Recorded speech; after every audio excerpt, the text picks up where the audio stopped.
Welcome back to The Dagger. Today is March 23rd, 2025. We hope you've been enjoying your week of March Madness. I know I certainly have. We're your hosts, Ramsey Mackin and Rajan Rao. And today we're going to try to do a shorter podcast and we're going to focus much more on the NFL than we've gotten a chance to previously. Rajan's going to uh, let us know about what's been going on in NFL free agency. And before we do that, though, I just want to say shout out to my Florida Gators. Just barely beat UConn. Close game, a little too close for my liking. Was kind of hoping for a blowout. Wasn't really expecting it, but it was still a fun game nonetheless. Rajan, any highlights from this weekend so far? It's been pretty fun so far. Yeah, I have to say today was pretty great. I mean, I was totally under the impression that this was going to be not a blowout, but like a. I mean, I think the Iron Eagles when announcing the game, and he said that Florida had the number one offensive efficiency, number 10 defensive efficiency, and you would Something not like have that. guessed it if you had watched the first couple. I mean, the first half and like the first part of the second half. It was like watching a team that had all the ideas there but just couldn't execute. It was like they were missing threes. They were getting stopped defensively. UConn looked really good defensively. Like I They felt did. like there was some times where like it looked like they were in some kind of zone, and so I and then it looked like Florida was going to be able to attack on the perimeter and the wings and then drive through to the basket. And every time there was like a rotation that UConn made, and it was like impenetrable. And then they started making like momentum shots before the half ended. There was that Right. crazy. I was like I That was three. I was literally doing my laundry and I was watching this game and I was like, please do not go in, please do not, and it went in. And I was like, dude, these UConn fans are going to be crazy about this, but they locked in at the end. They got the win, and I'm honestly, I think people might underrate how good the Gators are going to be in the next couple rounds of the tournament. Um, this seemed like an off game for them offensively, and they still put up 77 points. They still played pretty decent, okay defense when it mattered. I trust them immensely to have a much better game next week, or not next week, next game, which is against Wisconsin, Baylor. Who is it against? Nope. We are going to play the winner of Colorado State and Maryland. Um, I was thinking of Duke Baylor. Okay, so I think you Colorado were. State and Yeah. Maryland, and we picked Colorado State in our bracket, right? We picked Colorado State in the first round, but I think we got Maryland in the second. Okay, So, um, okay, But yeah, I'm watching Duke Baylor right now, so I'll let you know if anything cool Cooper flag wise happens. But yeah, as our friend and former guest Dylan mentioned, it's important for teams to be tested early in the tournament, and so the Gators like doing this close win, pulling it off, like they have a fire lit under them again to not let this happen, and hopefully we're looking forward to some domination. But Sweet 16 and Elite Eight is gonna be really fun on campus here, and yeah, I agree. The turnovers were a problem at the beginning, but we definitely locked in towards the end. Had some really clutch threes. Walter Clayton Jr., man, I love that guy. So it's gonna be really fun. ridiculous. He's gonna be a top 5 pick in the NBA draft, right? There's I, no way he. I'm sorry, I don't think he will be. I love the guy. What? I love the guy, but if you look objectively, he's just a small point guard. Like How I'm not tall is not he? to He doesn't not look to small. He doesn't play small either. not to burst your bubble, but I recent draft mock draft I saw had him going like 58th. He's really not that high of a prospect. If he does really well in March Madness, he could go high second round. I honestly, and that's probably being optimistic, but I love the guy. But you gotta, yeah, I don't Well, know. I was pretty high on him because of how just it feels like when he shoots, it's just gonna go in. But Yeah, whatever. we'll Um, see. Right now, this game, Baylor Duke has VJ Edgecombe and Cooper Flag, two guaranteed top five picks. But hmm. anyway, back to the topic at hand. So go Gators, and we'll be talking about March Madness in future weeks, hopefully, like when it's wrapping up. But for today, the focus is NFL. And since the Super Bowl, all we've all been talking about is the NFL free agency and the draft. And I want Rajan to go through all of the key teams that have been making moves and just talk about the moves that he thinks are the most notable and who he thinks is making the biggest changes, what other changes he's expecting are to happen. And the first team, of course, is your very own Seattle Seahawks. So why don't you lead us in That's this right. conversation? Absolutely. So I have not been this excited after a Seahawks free agency in a very, very long time. And I know that that's not what I've been seeing online. I've been seeing a lot of stuff about how people think that we've messed up by getting rid of Geno because he was a top 10 accuracy quarterback, maybe even top 5. He had I think he was over 70% completion percentage. Mm-hmm. Um, I was never the highest on Geno. I remember when Russ got traded and I could not believe what happened. I was telling my parents I was freaking out. And I thought that we were going to make some kind of big splash to kind of get a new quarterback that like had some mojo about him, had some like just like a feeling of like this guy can do this. And when I found out that it was just going to be Geno and it was going to be our backup, I was like, okay, whatever. So this is going to be a rebuild. And to my surprise, Seattle made the playoffs in Geno's first year, and Geno played pretty well, but he never wowed me. I mean, it's hard to watch Seahawks games when you're from across the country, but like generally, Geno has never really been much of a anything but a pocket passer. And in today's NFL, with pass rushes being even better, and Seattle having a notoriously bad offensive line, like even when we won the Super Bowl, offensive line was definitely our weakest point. We didn't have any star guards or star tackles or anything formidable that made us recognizable as a team, in my opinion. So um, I just didn't think Gino was able to really move and scramble. And I know there's clips of him scrambling for 30 yards, and I think that's an anomaly. And what has otherwise been a pretty meh season, there's been pretty open passes that he's missed in primetime games that have been like make or break. If you take any of our games that we've lost this season, we lost by a lot at home to the Giants in like week 4, week 5. Like in that game, there were so many throws that Gino made that were just awful, and it was because of pressure. And so, of course, I mean, these guys are NFL talent. Of course, they're going to be able to throw when there's no one in their face. Um, but yeah, I was very happy to see Gino leave. So I have a list of a couple of the moves that I really like from Seattle. So the first is Darnold. I thought that getting Sam Darnold was amazing. I know I was talking to Ramsey and a couple of our other friends about how stoked I was and how much I wanted Darnold before they made the trade. Because regardless of how the last 2 games of the season went for the Vikings, I I think it's not indicative of him as a player overall. If you look at the big picture of how he's played pretty well. Like he can move more, and I just view him as a younger Geno Smith. Maybe not quite as accurate. I'd say he's still pretty close. But the biggest thing is that he's young, he can move, and he just had a great season. I mean, the Vikings are 14-3. That's pretty incredible. Um, It was a good and season, but do you have a problem with Darnold actually having fewer rushing yards than Geno? I mean, both of them, neither of them, I think, are known to be the fast type of guy. it's not the rushing yards, it's the ability to move around and be mobile in the pocket. Like I could care less if they're like Lamar and just like juking everybody out and like making plays in space in terms of down the field. Like this is a Mhm. major part of our offense. We need someone that can run the ball and that's a quarterback as well. It's not that. I watched Gino and he just seems stuck in the pocket, and it's hard for me to be like, I mean, you can't expect the pocket to be that clean all the time. Um, Right. Now, I know people have argued the same thing about Sam Darnold because there were times that he had held the ball for 5+ seconds in the first round of the playoffs against it was the Rams, and he just sat there. So I understand the arguments, but I from what I watched in the Vikings this season, I'm more excited about Sam Darnold, and it freed up a lot of cap space.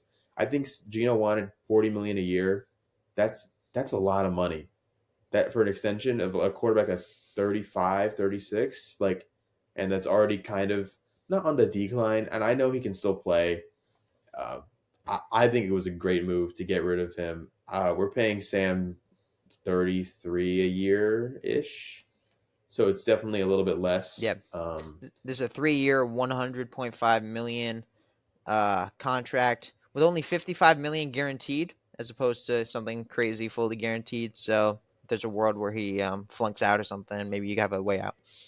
Right. I was hoping that it was like a 1 year. I was hoping that we do a 1 year contract, like a 1 year 20 million guarantee, and just make it all guaranteed, let him keep the cash, and then just like see what he can do. Because even though the way those guarantees work is like it's supposed to be for the players to prove themselves, or like the organization to give them a chance, like at the end Mhm. of the day these guys all want to play. And so even if we gave an insane amount of guaranteed money to Sam Darnold, like he's still going to want to play because he still wants his shot. So it's not like he's going to take the 20 million and then retire. I mean, he could. I don't think he would do that, but I guess my point is that I think with the 55 million guaranteed, he'll want to earn the rest of it because he wants to prove himself and he wants to be great.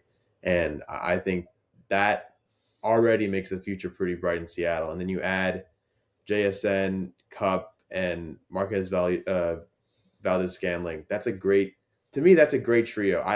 I've talked so much to Ramsey about how much I do not like watching DK Metcalf play anymore because there's just so much hype around him about him being this big body receiver. He's huge. He's fast. He's like he's everything that AJ Brown is for the Eagles, and he should be everything that AJ Brown is, but he's just not doing that. He plays like a small receiver. They can't go up in space and make catches. And um, you know, I feel like when we watch DK Metcalf highlights, most of it is him catching the ball in space and then making a juke or breaking a tackle once the ball's already in his hands. But actually getting separation, like on the rare times that he like doesn't get like a random, I don't know, like a cover two zone and he has like a quick out route and he just gets in space quickly. When he actually has to make a contested catch, I feel like he doesn't really do it that much. It's kind of hard to watch him play like that because he gets targeted a lot, and he really should be that big body guy that we can just throw the ball up to and just hope for the best. You know, is going to come down with it. Um, and I'm not sure how much he wanted an extension wise, but I do think that it was too much for how Right. little production he's been giving. I mean, anyone that's physically in their prime like that and is under 1,000 yards for the season, I know he's very close to it, but still, it's just hard for me to warrant that. So I think getting him on the same team as George Pickens is going to be interesting to say the least. Um, Interesting. We'll get to the Steelers soon. So, what do you think about Cooper Cup? He obviously 2021 Offensive Player of the Year, Triple Crown. You can't really expect Darnold to get that out of him. What are your expectations for him? Can he get close to that level again? it's hard to say, It is really but I hard. think, I mean, he's 31, so obviously he's starting to hit the decline physically. I mean, like the general curve of when people start to get older and slower and Yeah. like physically they start to decline a little bit. I still think he's a great number two option. He's played as a number two option this year in LA with Mhm. Puka kind of being the one guy now. And to me, Puka and JSN are very similar in that way. They're both kind of slot guys. They're both quick. They both can make really big explosive plays down the field. Um, Right. Seeing him in a role like that is is something that I'd like. I think it'd be great. I think it'd be great mentorship for JSN. I love Tyler Lockett. Of course, every Seattle fan loves Tyler Lockett, but his production has just declined so much. I think that in my mind, I viewed Cooper Cup moving into the Tyler Lockett role as like the veteran guy who's won a ring, who knows how it goes. He's very storied and very accomplished, and I think of JSN like DK as like the young buck who can just like be our guy. And like when you see JSN, you know it's Seattle. Like the same way you see Justin Jefferson, you know it's Minnesota. And there's like there's an energy around that. So I love signing Cup. I think he's going to be great. And I think MVS is severely underrated. He had a great, I mean, he's a journeyman around the league, but I still think that the three of them together will be a nice core of receivers that I think could go toe to toe with most cores in the league. I'm trying to think. What do you think? Do you think any receiving cores could beat out those three? Like I get a lot of it is name value, but everyone said that JSN, DK, and Lockett were going to be the best receiving trio in the league before last season started, and they were anything but that as a group. So I mean, what are your thoughts on that? I can't think of any other group that's like I mean, I'm pretty tempted to say like just a more talented team. Like my mind goes to the Bengals. I don't know if Jamar carries him that high, right? T is a little worse than he's been in years past, but the Niners. Debo left, right? Debo Um, left. yeah. And the So Lions, the Lions definitely could say that they have a the better. Lions, yeah. The But I Eagles, would still maybe. say that they're top 10. I still say that this group is probably top 10. I Um, agree. and I think that this will be a you know, a great move overall. I was talking. I also made a reference of some of the coaching changes. So Seattle hired Clint Kubiak, who is now our offensive coordinator. And the reason I bring this up is because Clint Kubiak is like part of that Kyle Shanahan West Coast offense, kind of dump it off, short passes, quick passes, run game, and then dial it up for some deep threats. And he's under the Shanahan tree. Sam Darnold was on the Niners last year when they made the run to the Super Bowl as a backup. He was Brock Purdy's backup. This is after they got rid of Trey Lance. So they have some history together, Kubiak and Darnold, in the Shanahan kind of style of offense. And it's not like it was 10 years ago. It was literally last year. So to me, the familiarity there is too great to pass up. You add these pieces at wide receivers that are a little bit experienced, some of them, two of them, maybe a little bit older, but can still play. I feel like that's kind of Seattle's thing, is like hiring older guys, but that have had the great careers, but just maybe are at the tail end of them, and hoping that they can be an experienced, I don't know, like a mentor for the young guys. But I think Yeah. it's great. I think having that type of offense where you can just like run it and then dump it off and just make it quick and make sure Sam doesn't get sacked and he gets into a rhythm with the passing. I think that's a great move from Mike McDonald, and I'm excited to see how it goes. Um, and we also made some pretty big moves defensively that I'm happy about. On that same topic of keeping the defensive guys that are a little bit older but like can still play, Demarcus Lawrence, long time edge rusher for the Cowboys. Jaron Reed, who was a Seattle guy from 2016 to 2021, as a defensive tackle, and then he kind of moves around the league to the Chiefs. I think the Packers. Now he's back. He had a pretty good year last year. He's above average for sure. I think he had 8 or 9 sacks, not bad at all.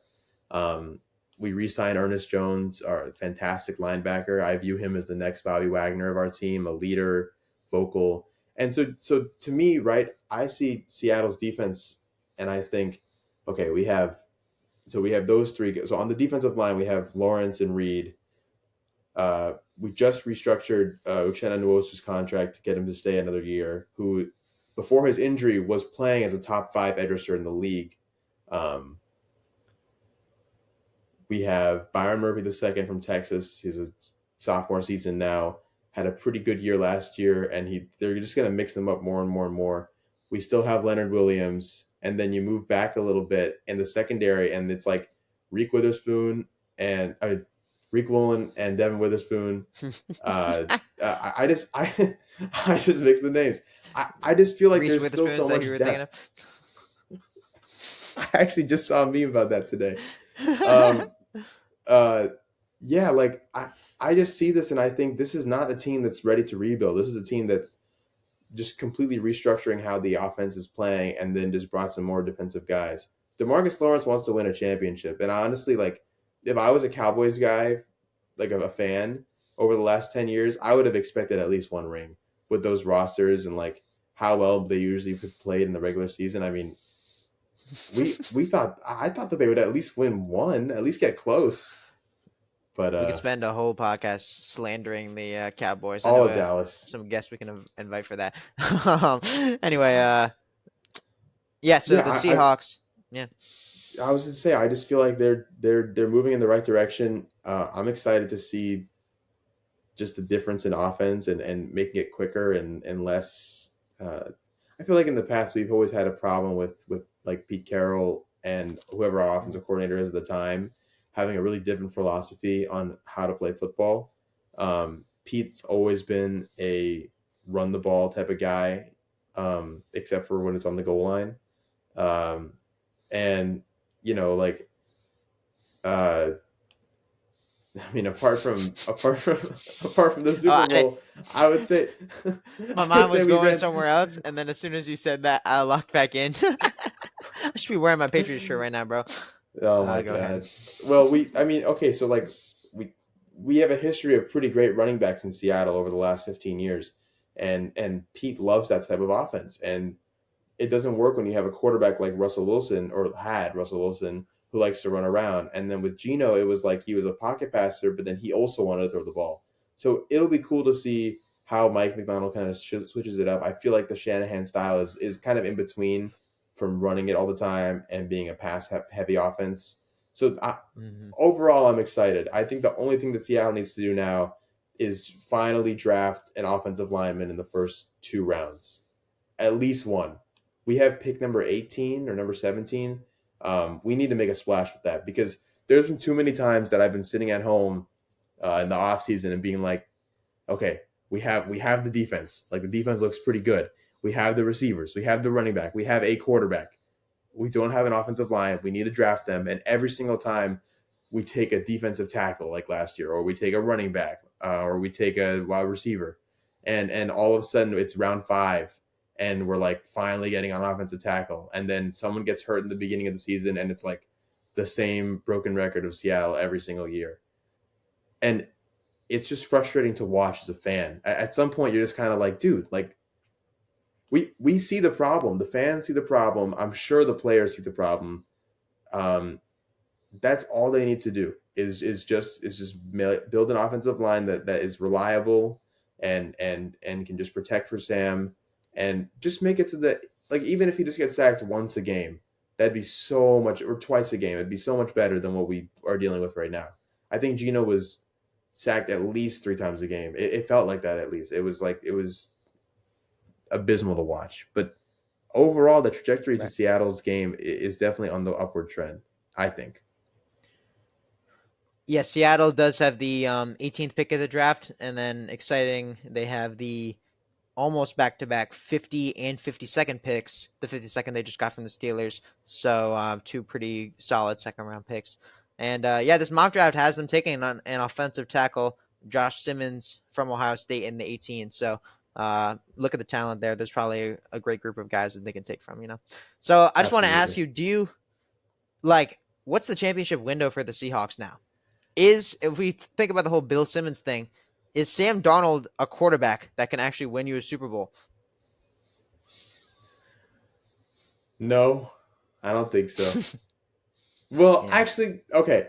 It depends. It really, to me, it depends on the offensive line. If we draft the Josh Simmons, if we draft Josh Simmons, and that's his name, right? I didn't just combine Bill Simmons and Josh Simmons, right? his name is Josh Evans. Okay. If we draft him and we draft a couple other, either draft or just find in free agency, just people that we can add to the practice squad and have some depth and develop something of an offensive line, then yes, I could see Sam Darnold leading us to a Super Bowl. Because otherwise, we have the pieces. We have a young defense that is starting to look like a Legion of Boom esque defense. Like we have two lockdown corners that have not played up to expectations this past year, but in Reek Willen's first year in the league, people were saying that he should be the one to get the defensive rookie of the year over Sauce Gardner, and I was fully with that. Obviously, non-biased, but like we have all the pieces on defense. We have the receivers. We have all the skill positions. It's just the line, and that's like the thing is that's like a thing that you can't negotiate on. No, I've never seen.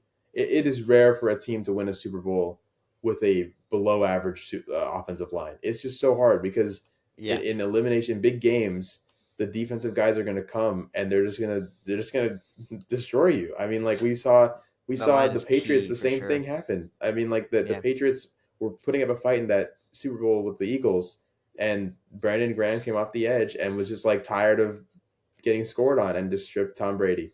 It's like which I'm sure was a rough moment for you as a Patriots fan, even if you were ah, not as big into football at that time. But yeah. No, I do remember some of those rougher Super Bowls, despite how many we won.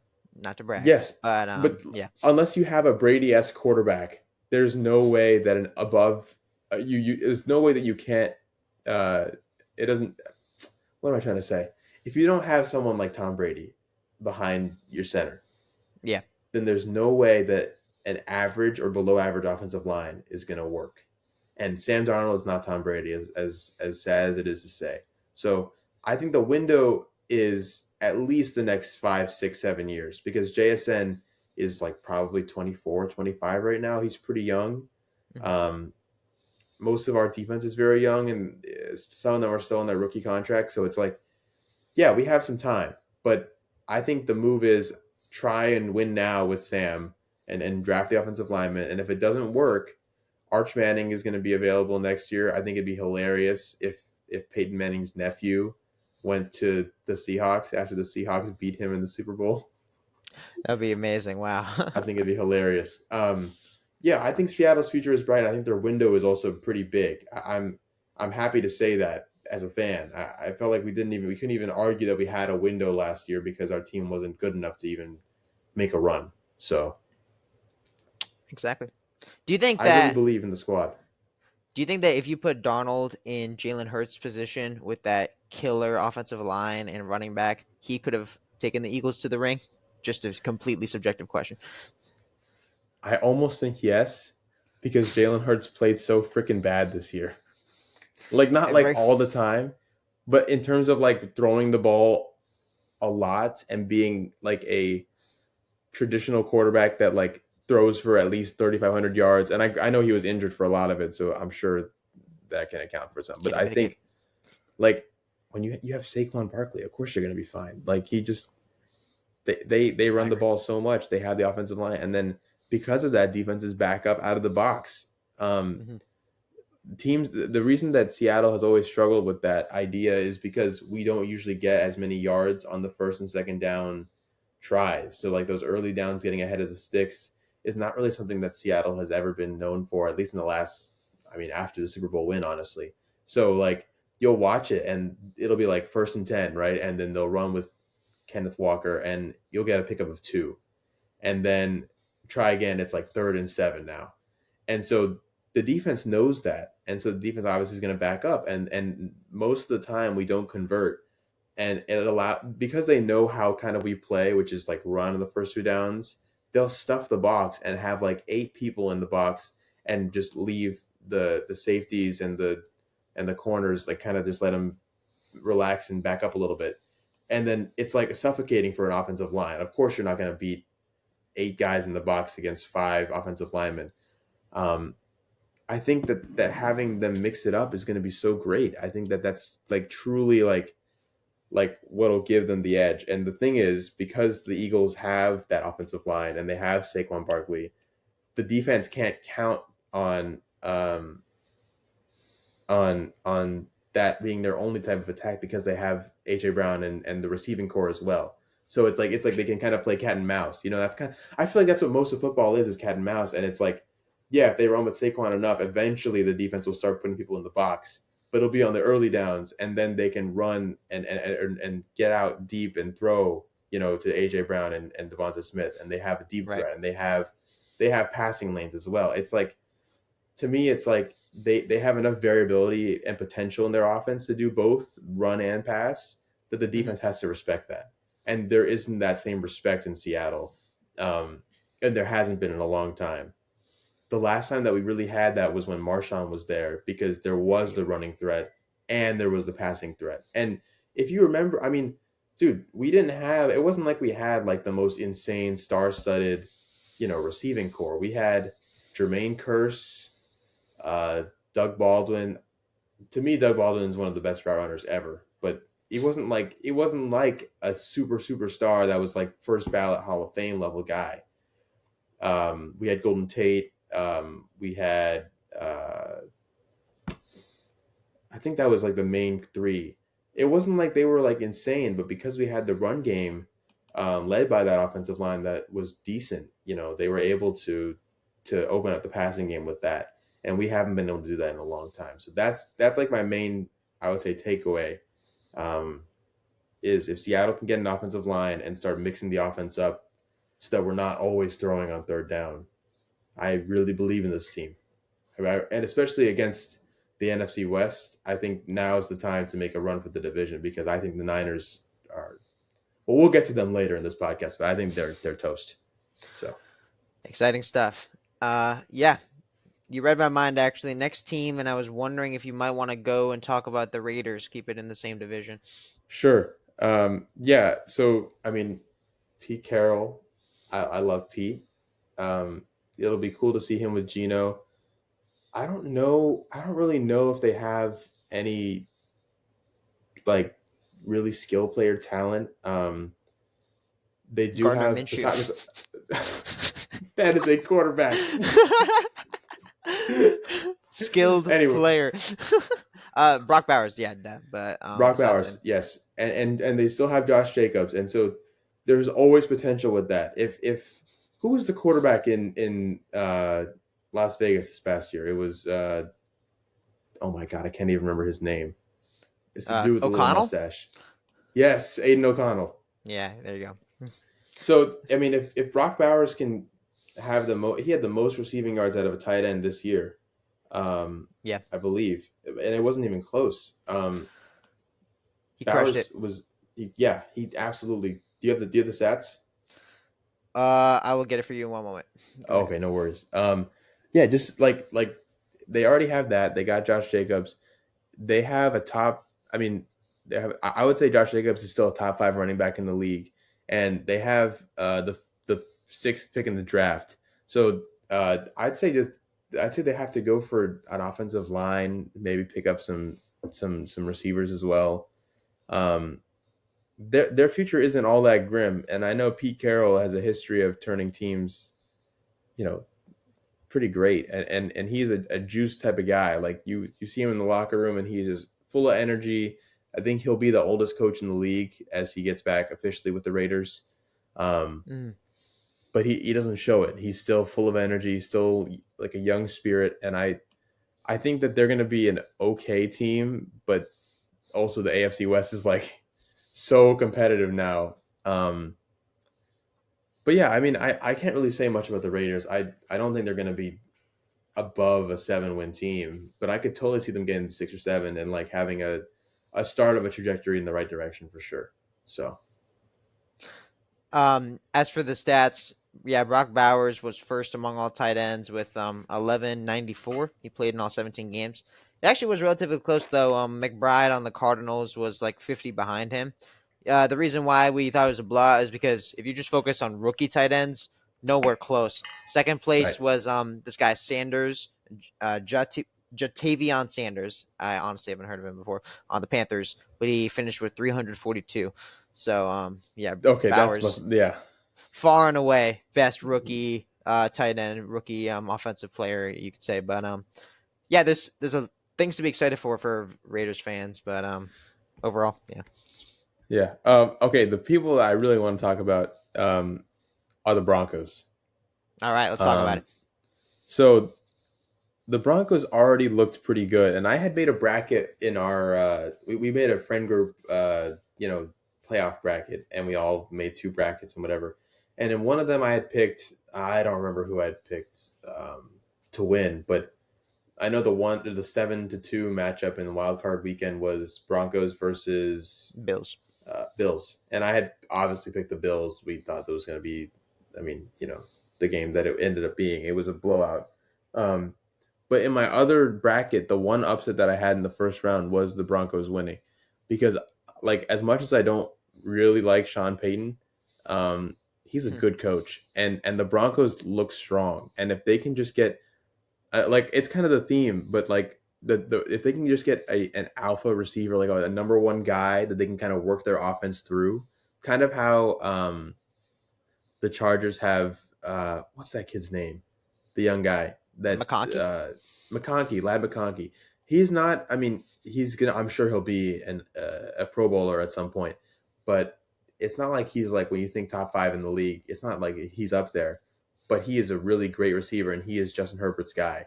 And if they can just find a guy for Bo Nix like that, they're a dangerous team. Like best cornerback in the league. They just added a top five safety in the league in Talanoa Hufanga, who has like shades of Troy Polamalu all over him. I mean, it is so exciting to watch him play. He's like a hawk in the back. He's a perfect free safety. They just got Dre Greenlaw as well from the 49ers. Dre Greenlaw is also one of those juice guys that I think if he didn't get hurt coming on the field in the Super Bowl, they might win that game. Like Dre getting hurt was like the the momentum switch in the Super Bowl. I think I remember watching the mic'd up, the Super Bowl mic'd up, and you can hear how upset Fred Warner is because that's his guy on the defensive line. I mean, it's like Bosa and it's him, and Greenlaw is like deadly good. Like I think people do not realize how insane he is because of how good the other Niners guys were. I mean, of course, when you're surrounded by Fred Warner and you're surrounded by Nick Bosa, like they're not going to seem as great. But Dre Greenlaw and any other team is like the edge rusher. Like it is ridiculous how great he is. So I'm excited to see him on the Broncos. Evan Ingram is a solid tight end. I know he was hurt for a lot of this Right. year. I had him on my fantasy team, and I really thought that was going to be like a sleeper pick, and everyone was going to be like, "Dude, how'd you figure that out?" And then he was hurt for most of it, but he can still generate offense. He's still a guy that Bo Nix can look to. They also got DJ Jones, so more defensive help. If they just have a little bit more receiving help, this to me is like they could give the Chiefs a run for their money, like legitimately. Because I do not think the Chiefs will have the same luck in those one score games like they did this past year. And the Chargers to me don't have the same identity that the Broncos have of this like young, like just like running wild, literally because Broncos. You know what I'm getting at? That's really funny, man. Really good stuff. And I also saw, according to Pro Football Focus, they had the best offensive line in the league. Mm. That is not something to like. That is like significant. Right now, I think their running back one is Javonte Williams. Yeah, I was I, actually gonna say that. In my opinion, I think they need running back help a little more than they need receiver help. They kind of need both. Like they could use any offensive skill players, but for as for receivers, Sutton is quite good. He finished 16th in the league in passing yards or receiving yards. My bad. But if you want to look at running backs, it's just been Javante and McLaughlin sharing the load. Neither of them are very talented. And a mock draft that I've referenced earlier does have them taking a running back in the first round, so that would be interesting. But it has a wide receiver in the third round, so you can just imagine that they're trying to load up on offensive talent for Bo Nix. what pick do they have in the 20, draft? Okay, so 20, there's 2 no 0. chance they're going to get Ashton Genty. Um, no, probably not. This mock draft actually has them as high as 6 right now. To the Raiders. We'll get to we actually We already talked could, about the Raiders. yeah, Maybe, yeah. yeah, but that'd be interesting. So most likely they're gonna get different second or third overall running back. This has them taking this guy Hampton out of UNC. So Okay. we'll I see. mean, I don't know much about him, but I mean, yeah, like if they get a running back behind the offensive line, it's the same thing that we saw in Philly with a quarterback that can really throw, a great offensive line and a great running back. And obviously, like, I mean, I'd be very surprised if any guy right out of college is like on the same level as Saquon, of course. But like, they should be excited about their future. And I would argue that the Broncos championship window is larger than most teams in the league because of how young Bo Nix is and because how young that core is. Like I would say that like they're almost in a bigger and a better situation than the Ravens are, in terms of championship window, because the Ravens have had opportunities the last 4 or 5 years and just cannot, for the life of them, capitalize on it. So, yeah, Broncos should be very excited about their future. I mean, like that defense is like scary. That is like reminiscent of the no fly zone from the early 2010s. So, Good um, stuff. speaking of championship windows that are freaking gone, good, let's talk about good, the Niners, Ramsey. good segue, man. Good segue. Yes, let's talk about the Niners. What are you unoptimistic about? Okay, well, actually, I'm very excited about this because I'm tired of getting beat by the Niners Oh, twice a oh, year. oh. Yeah, So yeah, this is a yeah. great free agency for me. Um, Javon Hargrave is gone. Talanoa Hufunga is gone. Uh, I don't know why it took so much energy to pronounce that. Dre Greenlaw is gone. Debo is gone. Uh, Charvarius Ward is gone to the Colts. I don't know anyone who saw that coming. Um, that's like four of those guys are like their main guys on defense. Like obviously Fred Warner is their leader, but Trevarius Ward is like their Richard Sherman. Like it's like they're trash talking cornerback who can make big plays against your best guy. I remember watching the highlights from the Niners game this past year on Thanksgiving, or it was the year before. And he was in Trivarius was lined up on DK, and Trivarius is not a big guy compared to DK. DK is 6'4", 230, runs a 4.40. Like this should not even be a competition. Trivarius locked him up the whole game and was talking to him too. I mean, like that type of guy on your defense to just leave, it Right. it just makes it seem like this team is headed in the wrong direction. Hargrave is leaving. That's a defensive line like main guy. Obviously, we talked about Dre Greenlaw and Hufunga, who's like the free safety that saves them when they need the deep down on the other team is happening. Like he's the guy. It feels like they're trying to get rid of their contracts right now and just start fresh again. I don't know what they see in Brock Purdy in terms of like a long term, like he's I was our about to guy. I say mean, yeah, where we like I haven't mean, even gotten the Brock Purdy contract yet, and we'll mention that no, when it comes. But that's gonna be could be devastating. I I mean, do you think that Brock Purdy is like could be the guy? I don't think I don't hate on him the way most people hate on him, I but don't want to, and I like he deserves a lot of respect. But to be honest, the system quarterback like comments have sometimes when I watch the games, I think that makes sense. But I guess we'll get to see more of it with some of his talent gone. I don't know how it's going to change too much, but yeah, they're expecting a lot of money. Some people say he could get close to Dak Prescott money if the 49ers want to pay, but like I've seen a lot of fans saying please no, but obviously he's on a great deal. His contract obviously has incredible value right now. So if you just flip the switch, it's risky. so But he has yeah, 1 year left, right, on that contract because they I, haven't I paid him want to this say year. 1 year left. I want to say 1 year left. Yeah. Okay, so like, yeah, give him a shot. They still have McCaffrey. They still have Kittle.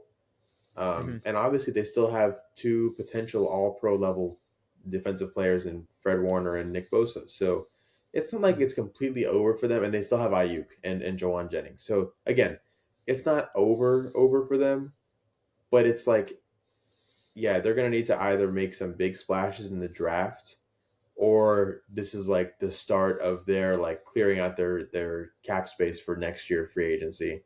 Um, and they'll probably be. I mean, because we know Kittle's still going to want to play.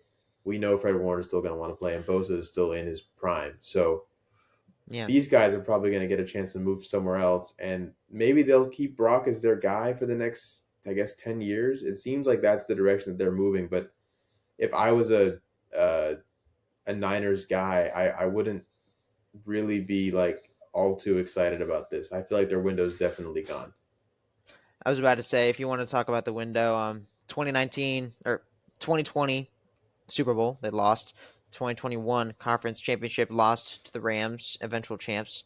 2022 Conference Championship lost to the Eagles, eventual runner-up, and 2023 Super Bowl against the 2024 Super Bowl against the Chiefs lost. Sorry, I was mixing up the playoff year and the actual year of the game, but yeah, I think Seahawks. Sorry, I think Niners fans after they lost to the Chiefs were saying it's over, and it just feels more over than it's ever been. I don't feel any better for them. Yeah, it's hard too because when you have a great coach and you have all these pieces, do you think has to be a perfect team to win? But there must be something going on beneath the surface that we just can't see because eh, Hmm.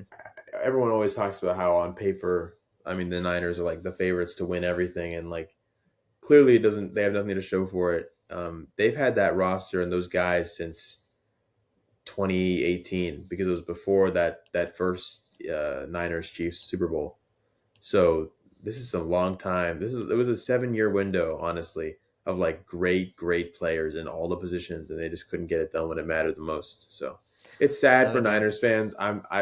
I don't hate Niners fans or the Niners as much as I hate the Rams. So I feel bad a little bit.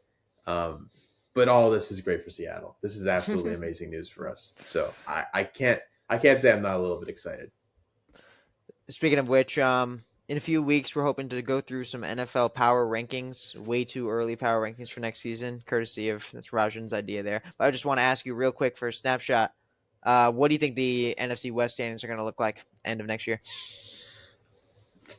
Okay, I see this going two ways. I think either Seattle is like out of their minds great, 12 or 13 win season, um, and we get the first seed, Mm-hmm. or it'll be something similar to this year where it's like kind of between us and the Rams, um, Mm-hmm. and it'll be like a 9, 10, maybe 11 win teams that kind of make it. And maybe Seattle gets the last wild card spot, or the Rams, depending on who has like the tiebreakers. Um, I don't really see a situation where the Niners get anything above third place. I don't see a situation where the the Cardinals get anywhere close to that either. I don't really see either of those teams as like a real contender. But I could see a situation where Seattle like jumps out.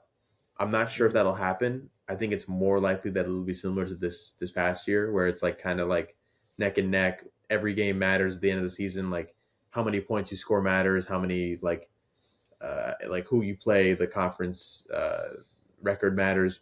But I don't think it's going to matter in terms of. Or I don't think like the other teams are going to have any significant, you know, All standing. right. Sounds good.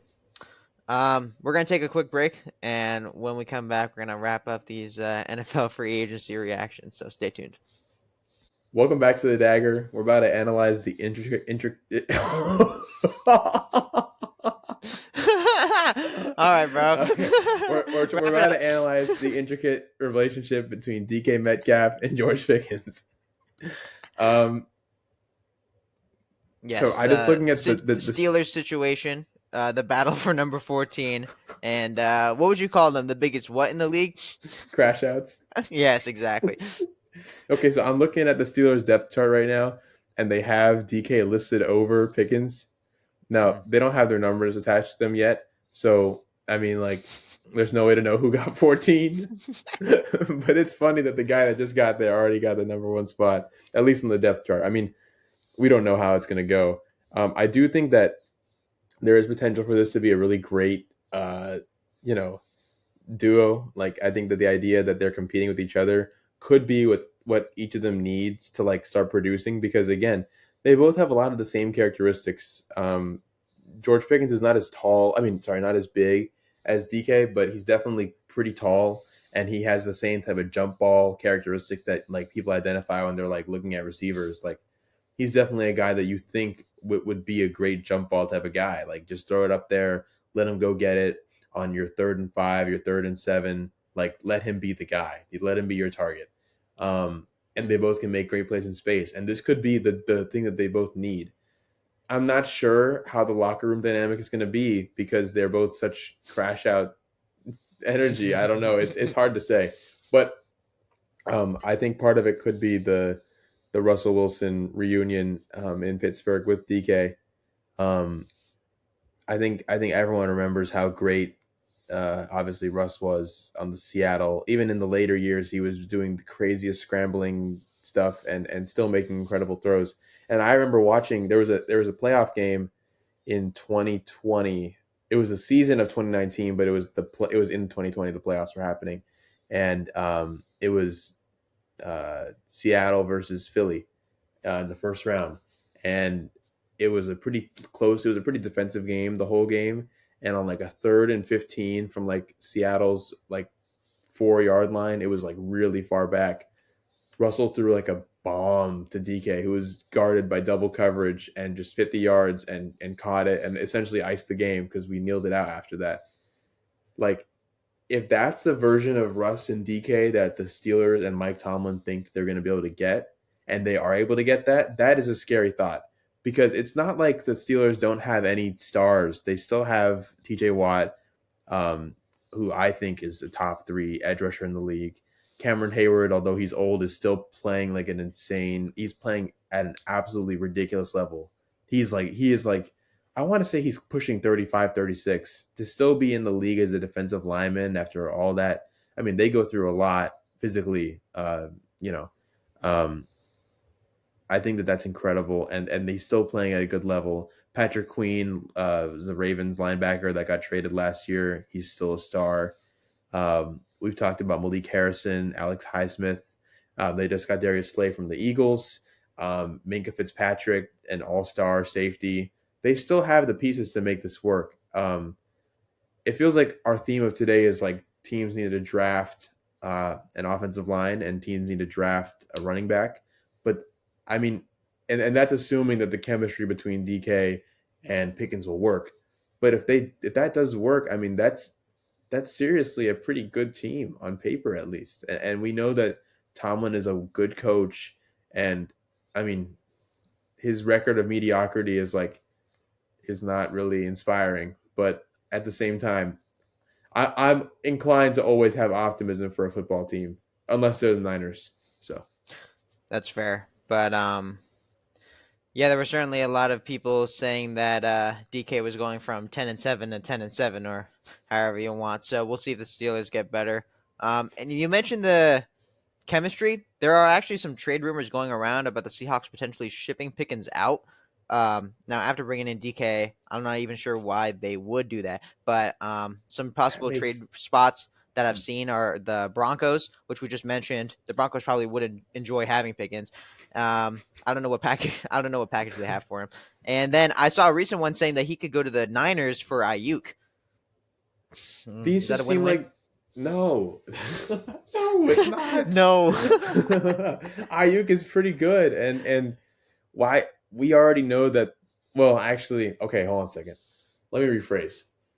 Do you know if the Broncos trade would be for a particular player in return for Pickens, or is it just for like capital draft picks, or like, is a free agency? He's not a free agent, so he's Yeah. still under contract.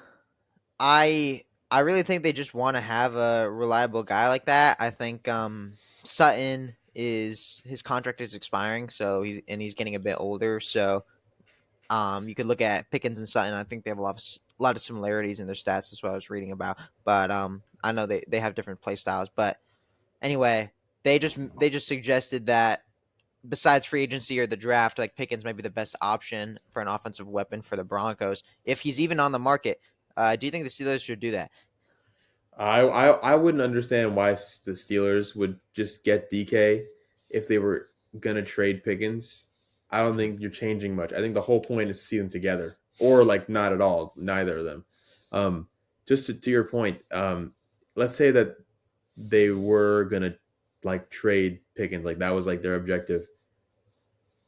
I could totally see him going to the Broncos and being like a somewhat like I could see that working. I don't think I could see um, the Niners working because Ayuk already has had attitude problems with the organization and like his own contract and like demanding more. Um, Pickens, I Mhm. don't think really solves any of that. I in that vein, like it doesn't make sense for those teams to just effectively swap players. I don't really see the appeal, but I could totally see the Broncos. That could be cool to have Cortland Sutton and him lining up opposite each other. That's definitely something that we'll keep our eyes out for in the coming weeks as teams are starting to wrap up their free agency moves. Speaking of free agency moves that we haven't talked about, um, Justin Fields to the Jets. Mm. Every AFC fan is terrified, dude. Every single one. I had almost no reaction. We're gonna talk about Aaron Rodgers in 30 seconds, but your thoughts? Yeah, this is inconsequential. I mean, the Jets still have a great defensive team. They still have some stars on the defensive line, and they still have Sauce Gardner. Um, Mhm. but this again, it just feels inconsequential. There are just a lot of names that sound good, but produce nothing with like a top five quarterback of all time, top 10 quarterback of all time this past year. And granted, he's at the end of his career, but still, I don't really see anything. The idea of Aaron Rodgers and Fields effectively swapping is pretty interesting though. I could not really see Aaron Rodgers really getting with the culture of Pittsburgh, which is like from what Tomlin has seemed in the past is like pretty like put your head down and kind of work, kind of grind and get to 10-7 and get to the seventh seed and then get knocked out pretty early. Aaron Rodgers seems Classic. like he's like more of a uh, gonna whine about something like how he's done the last couple years in Green Bay, and then all the shenanigans this past year at the Jets. I think it's inconsequential. If I was Pittsburgh, I'd sign Russ to a 1 year contract and let Aaron Rodgers go anywhere else. He's clearly not a locker room guy, and we know Russ is the locker room guy. So Yeah, I don't see the point necessarily in having them both in the same room. I think Russ might not be the guy they want for the long term future, but he's certainly capable now, and we want to see that connection with DK. Um, with Rodgers, obviously, he's been a talented player all his career, but it's just not there now. He's a drama queen, and I think he's making a lot of this all about him. And like, obviously, he could follow the Brett Favre storyline. Do you see him going to the Vikings in any way, or are they gonna lean into JJ? I really hope they don't do that. I think they need to give JJ his chance to shine now. Now that he's healthy, let him just develop. He has a great receiving help. Like it helps when you're a young quarterback, I'm sure, to have like the best receiver in my opinion in the league, a great wide receiver too in Jordan Addison. Um, Mm-hmm. I think that's a great system to be in. I'm just looking at some stats from PFF. They had a top 10 offensive line last year. They signed Jonathan Allen from the Redskins. Oh, the Commanders. Sorry. Um, but he's a great defensive tackle. Javon Hargrave from the Niners we were talking about, still a great tackle. Byron Murphy, cornerback. Harrison Smith is still a lethal safety. So they have pieces again. And the Vikings, the thing is, like, they are so well coached, and like to come off of a 14-3 season and lose in the first round is of course disheartening, but it doesn't diminish the fact of how good KOC made this team. Like they are seriously going to be a force to be reckoned with. And if McCarthy starts getting comfortable, I think that's the biggest thing is that if he gets comfortable with throwing the ball in the NFL stage, um, and gets comfortable with his new receivers and his new vibe and his new system there, that's going to be dangerous because he's young. He can run around. He's also a great locker room guy, big smile type of kid.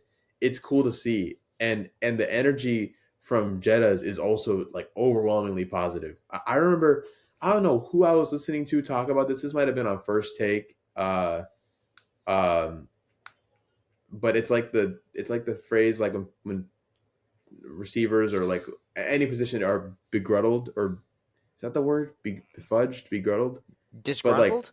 disgruntled. As you can see, my Befuddled. collegiate education has done a lot for me. Average Okay, Miami well, student, ladies and gents.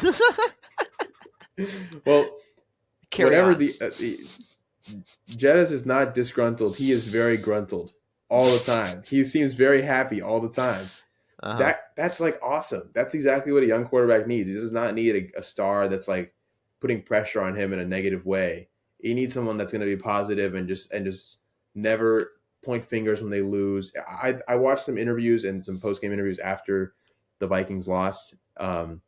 Jeddah's not once did he ever like point fingers at Sam Darnold or anything. He protected his quarterback. That is exactly what you need to see when you're a young quarterback. I think, and at any age, honestly, is for your guys to protect you and like be on your side no matter what, no matter who, no matter if you had 5 interceptions or whatever. Like they want to see that they have your back. So I So you think the think do you future is think the bright in Vikings Minnesota. are building something good over there? Yeah. Absolutely, dude. I mean, top 10 offensive line. They have a good defense. They have the receiving weapons. Um, I see no issues with this roster at all. That's I exciting. could totally see them going and making a run and seriously giving the Lions a run for their money. I mean, the Lions are still going to be ridiculously great this year, but it'll be I think more up for grabs than this last year was because of how different the coaching staff in Detroit's going to be. But we'll save that for our power rankings episode.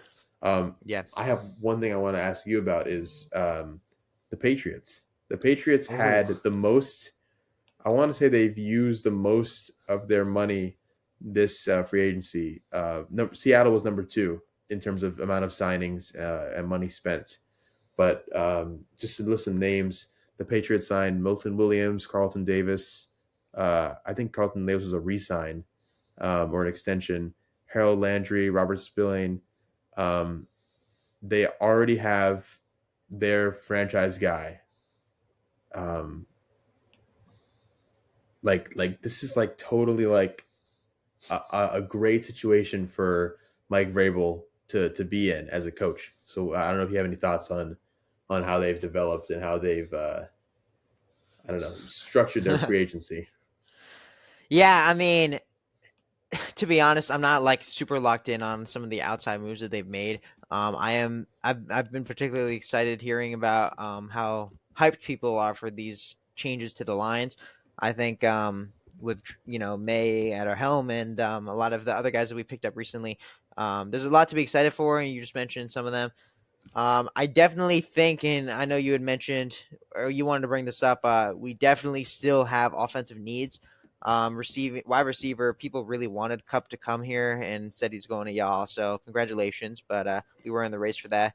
Recently, Stephon Diggs actually, I think, visited, and he Mm-hmm. did not come away with a contract. So I don't know where he's heading out. As of a few hours ago, he was one of the best free agents remaining. I mean, he's not quite what he used to be, but it would be nice to have him. I could totally see a situation where Pickens goes to New England as like a wide receiver one and gets a fresh Ah, start if that's what he wants. I mean, if Pittsburgh really wants DK and they don't want to have both of them, and getting DK was just their like initial move to then get rid of Pickens.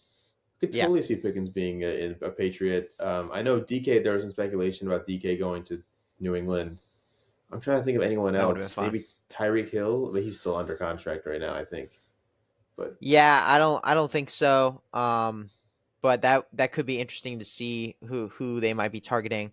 As for targeting though, I think that the biggest thing that I've been following is the draft news, and we're going to talk about the NFL draft in a future episode as we get closer to it. It's in about a month. But the Patriots have the fourth overall pick, and this is a really um instrumental pick in the Patriots' future. I know that if we had tanked properly, and we can see we can save a whole conversation for tanking in the future because no team should ever want to lose. But like, it's okay as a fan to root for a team to lose. I think it's perfectly fine. There's nothing against the spirit of the sport by wanting a better future. It was rough though, and we dropped to 4. Even though we don't need a quarterback, by the way, we don't need Shadur, we don't need the dude from Miami. Shout Cam out Ward. Cam Ward. Yeah, we don't need him. I like Drake a lot. He's way better than he was previously. Um, I don't know exactly what his potential is, but like, yeah, so at the I 4 see. though, we might end Yeah, up with Travis Hunter, and Hunter's could be one of the best cornerbacks in the league. Immediately, I've seen some people saying that he's going to come in with like that kind of experience. Obviously, he plays receiver, probably won't in the NFL, but I don't think we can draft a receiver there. It's just too high. Future round though, there's definitely receivers that'll be available and other offensive talent. So yeah, do you have any thoughts on that? yeah. I was gonna say Travis Hunter. I mean, in tandem with I can't remember the name of the guy on the Patriots, but he's an incredible. I think it's Carlton Davis. But he's like a Yeah, Carlton ridiculous cornerback, right? So them to be together, um, that'd be big. Like as a really big lockdown tandem. Um, and my mind, you just brought up Miami, and it just jogged my memory. So we have a receiver named Xavier Restrepo, who has had some really. He was our number one guy the last 2 years since I've been at the school. Um, just a great. He's about 5'11".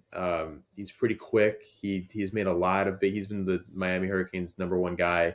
Um, he's just Davis. like a great receiver in space, a deep threat, absolutely. Also great on the quick routes and route running in general. I could totally see him being taken in the fourth or fifth round as like a Patriots like receiver number two if you guys end up getting someone in the first couple rounds. Of course, Travis Hunter is definitely like that should definitely be the goal, and I think that that's pretty likely. Yeah. Who has the first pick in the draft? The first pick in the draft does belong to the Titans, so they're most likely going to take Cam Ward. I think we can take a look at the odds. Maybe I think that's the most likely, but then you got the Browns and the Giants and the Pats. Okay, So I mean, it's hard to say that one of those teams won't take Travis Hunter because I Yeah, don't know if anyone wants it's Shadur. It's does do the Browns want to prioritize the edge Abdul Carter from Penn State? That guy and Travis Hunter, I think, are the two highest non-quarterback prospects. So I don't know who will be two and who will be four, or if there will be a trade. Some people think that the Giants should trade up or the Titans should trade down. I don't know. If the Pats got the first pick, we could have traded down. That would have been incredible. Um, by the I way, your remember seeing a guy, Bill Simmons. Oh yeah, yeah. I was just gonna say your guy Xavier from Miami. He in this draft I keep mentioning from Tankathon, he's projected in the third round actually at pick 88 to the Jags. Okay, okay. Maybe he goes a little earlier than I thought he would, but I mean, still, I remember seeing the Bill Simmons episode where he's talking about like how much he wanted the Patriots to tank and get the first pick, and then like trade down for like four and like maybe like another pick in the first round. That'd be incredible, or it would have been Yeah, incredible. But yeah, yeah, absolutely. I think the Patriots have a good system there. Mike Vrabel's a great coach, and maybe, I mean, I don't know if this would happen. It's hard for me to see this happening, but just speculation. Um, Before AJ Brown was an Eagle, he was on the Titans with Vrabel when he was their guy. And this is around the time that Julio came from the Falcons to the Titans, and this is before he obviously went to the Eagles. Um, what would you could you see a situation potentially, or am I just like going crazy? Of like, let's say that the Eagles repeat next year, and AJ wants some more money, and he wants to like finish out his career with a familiar coach that he knows better than uh, the guy in Philly, the Philly. Could you Sirianni. see him going to the yes, Sirianni, Nick Sirianni? Yeah, Could you see him going to the Patriots? Could that be like a thing? That'd be pretty sick. I think that'd be like amazing. I don't want to be like too optimistic. I mean, I would love that. Obviously, I think that in terms of cap space, the Patriots are much more flexible, and I'm sure a lot of Eagles fans would absolutely hate that guy's guts if he left, just like Saquon or whatever. But I don't think Giants fans necessarily hate Saquon, but that was very tough to see. I did see a Sports Illustrated article some time ago talking about the potential of different receivers, and obviously Pickens is one of them. I don't know how likely that is. I think Diggs or AJ Brown maybe in the future. Like that would be a dream come true. Just depends on the money we have for him and what the timeline is. I don't know how old Brown is off the top of my head, but He's um, 27 right now, and he's in yeah, his sixth season, seventh season. So he's got a lot 6 or 7 season. Yeah, he's got a lot more years to go. But we got to think about the timeline for the Pats. We're not going to be competing. Well, actually, we'll be pretty good. Okay this year, but we're not competing for a championship or that AFC East title honestly for a little while, unless the Bills tap out sometime soon. But there's a lot to be excited. We talk about the Broncos, we talk about the Pats. There's different teams around the league. And as a Pats fan like you, we're not going to be seeing a ton of winning. The Seahawks will be better, but like there's stuff to be excited about. So it's been a pretty entertaining few weeks. absolutely for sure. That's going to wrap up our pod for today. We hope you enjoyed our free agency roundtable. We went as in depth as we could while keeping it somewhat brief and digestible. So we appreciate you all sticking around and listening in. We'll see you all next week. Thank you, everyone. And make sure to follow us on Twitter and Instagram and listen on Spotify and YouTube. We got to start saying that because we got all that set up now. Okay, that's it for us now. Take care. Bye bye.